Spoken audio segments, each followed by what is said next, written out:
Welcome to the Catholic Sobriety Podcast MINISODE. These shorter episodes provide quick tips and information that you can refer back to when you need it most, so you can achieve and maintain your desired level of sobriety.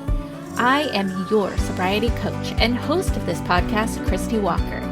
Let's get started. In today's minisode, I am going to tell you how you can rock a party sober, or at least maintaining the level of sobriety that you have decided for yourself so that you can build trust with yourself, keep promises to yourself, and wake up feeling good the next day. Now, I've been sober for 26 years, and I can honestly tell you that your experience at a party or an event when you've decided to reduce or eliminate alcohol consumption is completely what you make of it.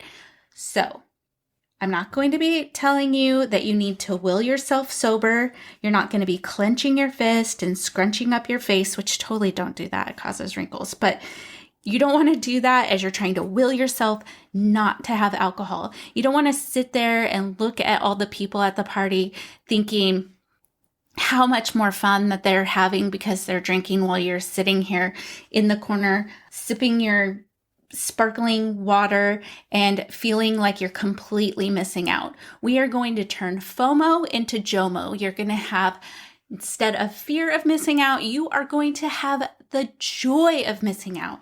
And I am going to help you manage your mind around that today. Because as I'm recording this, we are just a few days away from New Year's and New Year's Eve. And we know that that is like synonymous with over consuming alcohol, food, all kinds of things, and then waking up the next morning, swearing everything off and starting anew, which to me sounds crazy because I don't know about you, but when I used to party and drink a lot, I did not wake up great the next day. Like, I was dehydrated.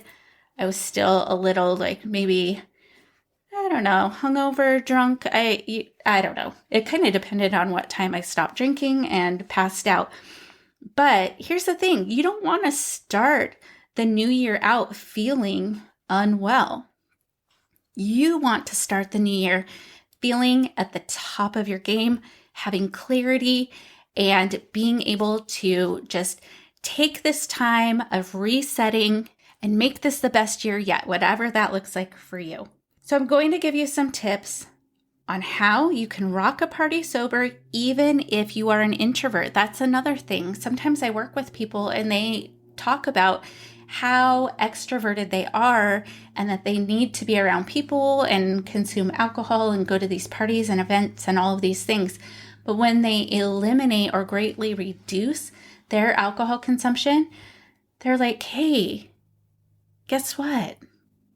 I'm actually not an extrovert. I'm an introvert. Like, I like being at home. I'm kind of a homebody.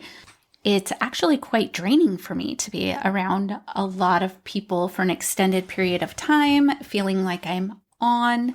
And that's when they realized that they were using alcohol to kind of help them through those situations. And maybe you'll find the same is true for you. Maybe you won't. I like to call myself an extroverted introvert. So I love being at home. I prefer just to be like around my family or really close friends. Yet if you get me in a social situation, I've learned how to just be. Like, I make it fun for myself and hopefully for others that I interact with. It's not always the most energizing thing to do, but I certainly don't dislike it. So you might find the same is true for you. So, okay, I'm just going to give you some tips on how you can rock a party sober or, drinking the amount of alcohol that you've predetermined that you want to drink. So the first thing I would say is when you get into a conversation with someone, just ask a lot of questions because people love to talk about themselves and their families and their work. They just really want to be seen and heard. And if you are an introvert, you may find that you like this technique a lot because It's a gift to them, but it's also a gift to you because you are being relieved of having the focus on you. You can turn the focus on them.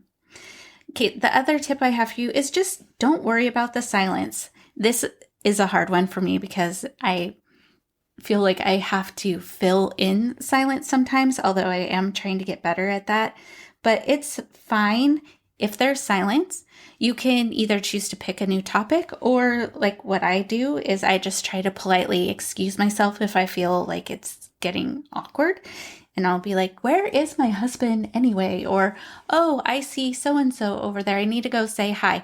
There's always something that you can use as an exit strategy to kind of get out of that awkward situation.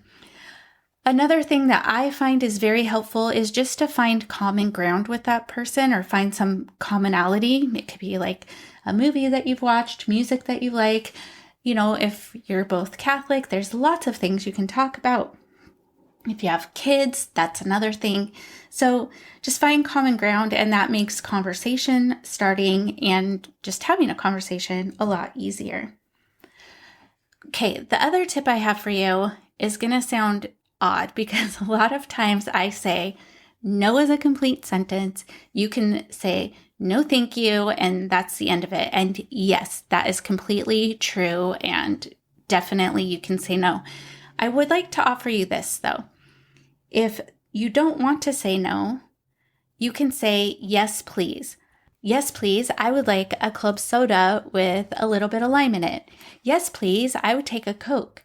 Yes, please, I will have XYZ. Whatever it is, the non-alcoholic option of what you would like, say yes and take that. Now, if they happen to say, oh, you're not drinking tonight, just say, no, I'm taking a break right now. That's it. End of story. You don't have to offer any kinds of explanations or anything like that. You can even just say, oh, sure, what non-alcoholic options do you have? Another thing you can do is, when we get invited over to people's houses, a lot of times it's polite to ask, can I bring anything? So I would just offer, actually, you don't even have to offer, you can just bring it.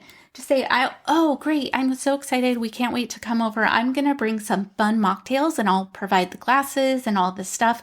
And then you can make mocktails for anyone who wants them.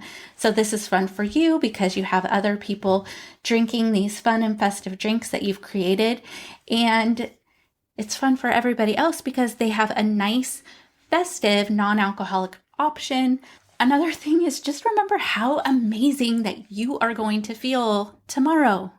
Just keep that in your mind. You don't have to say it because you don't want to be like, oh, you're going to feel terrible in the morning, but I'm going to feel great. You don't want to do that because we don't want to make other people feel bad for their choices and, by trying to make yourself feel better. Okay. We don't want to make ourselves feel better by making others feel worse. That's how I would like to say that. So my last tip is one that I've given often, and that is just to have an exit strategy. So visualize beforehand what you will say, how you will excuse yourself, thank everyone for their hospitality, and then exit stage right.